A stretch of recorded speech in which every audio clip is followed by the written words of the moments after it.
It's another peaceful day here in the studio, but today we got to talk about war. So Governor DeSantis, let me go to you. Experts say President Putin has ordered assassinations across Europe, cheated on arms control treaties with the U.S., and seeks to work with China to force our decline. Now, believe it or not, we have to pause for commentary already. Our moderator, Dana Perino, begins her question with, experts say. We have to wonder, who are these experts? The 51 former intelligence agents who lied about the Hunter Biden laptop being Russian disinformation? Perhaps the experts who told us Saddam Hussein had weapons of mass destruction? Or how about the experts that told us that criminal banks had to be bailed out because they were too big to fail? The problem with blindly following these so-called experts is that we're never sure if we're getting an actual expert opinion or a corrupted opinion. Now, I don't know which we're getting here, but I can say that we, the people, should probably have a default position of skepticism whenever we're told, experts say. Welcome back to Shadow Records, independent but not neutral. If you find yourself enjoying the content, please hit the like button, consider subscribing to the channel, share the video if you think it's valuable. In the interest of full transparency, I will let you know up front that I am not in favor of our involvement in the Ukraine war. That being said, this video will not cover why I take that position. I will simply highlight where various candidates stand. Here's the rest of Dana's question.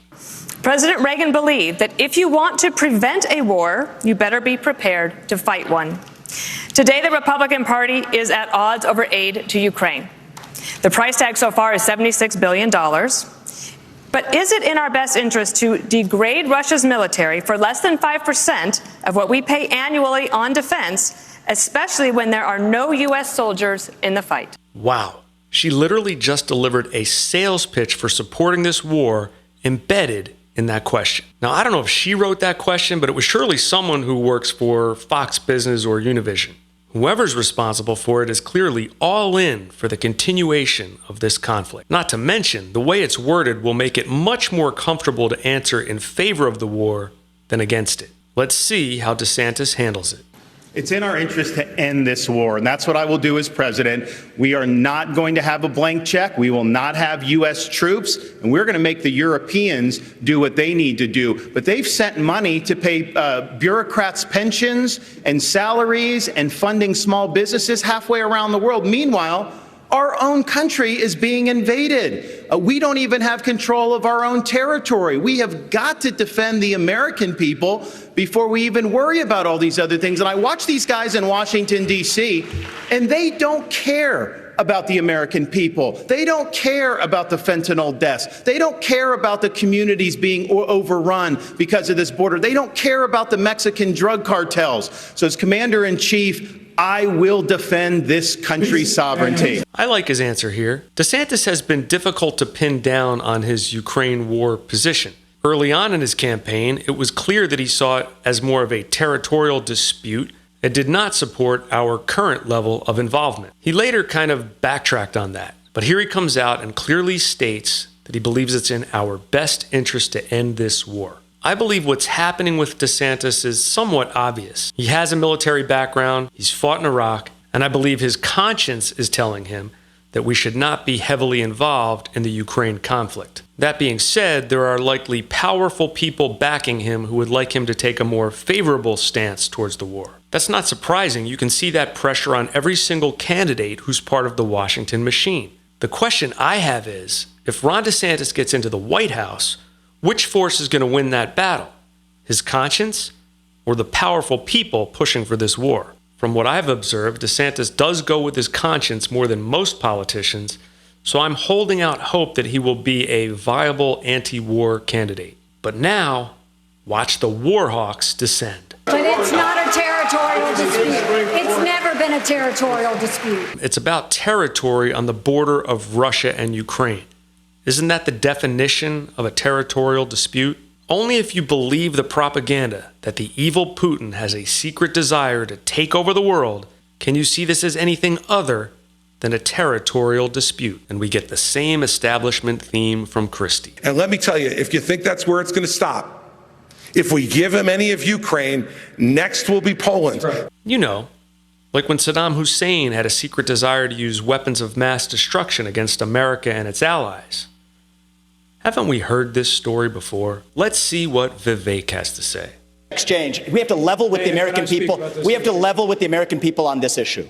The reality is just because Putin's an evil dictator does not mean that Ukraine is good. This is a country that has banned 11 opposition parties. A win that has for actually, Russia is a that win is not for true. China. We're driving a win Russia. For Russia is a win for China. Excuse me, Nick. You'll have but a chance. I forgot you like China. That's why you'll have. Outside of policy, you know what strikes me as the biggest difference between Nikki Haley and Vivek Ramaswamy? Vivek talks to his prospective supporters as if they have the intellect and patience to understand a complex issue. Nikki talks to her prospective supporters as if they have the intellect and patience of a toddler. She condenses what is an extremely complex issue that affects the lives of millions of people into a dumbed-down bumper sticker. A win for Putin is a win for China. Meanwhile, I've heard an estimate that over 500,000 Ukrainians have already been killed in this lost cause of a war. Doesn't appear she's losing any sleep over that. I have a chance in just a moment. The hurling personal insults isn't helping. China is the real enemy, and we're driving Russia further into China's arms. We need a reasonable peace plan to end this, especially this is a country whose president just last week was hailing a Nazi in his own ranks. Ukraine, Now, Mike Pence does a great job of talking over Vivek here, but what exactly is it that he was trying to prevent him from pointing out? If you listen closely, it's that just last week, President Zelensky was hailing a Nazi leader within his own ranks. That is true.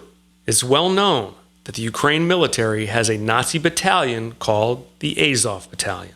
I mean, complete with swastikas and all. And as Vivek said, it's also true that they've banned 11 opposition parties. Why is it that they don't want you to know this? Because it jacks up their narrative that we're funding this war to protect freedom and democracy. Now, they kind of know that ship has sailed. That's why you don't hear any of them cite those as the reasons for their support. You see, they feed us a lie until so many people realize it's a lie that it's no longer effective. And then they just make up another lie. I really hope as a people we stop falling for this. Now, with that, let's listen to Tim Scott eloquently outline the new narrative. I will say let's debate the fact that our national vital interest is in degrading the Russian military. So it's not about freedom and democracy, it's about degrading the Russian military. Let me see if I could state this more plainly. Every Russian missile or bullet used to kill a Ukrainian is one less missile or bullet they can use to threaten America or its allies. Do I have it? By degrading the Russian military, we actually keep our homeland safer, we keep our troops at home.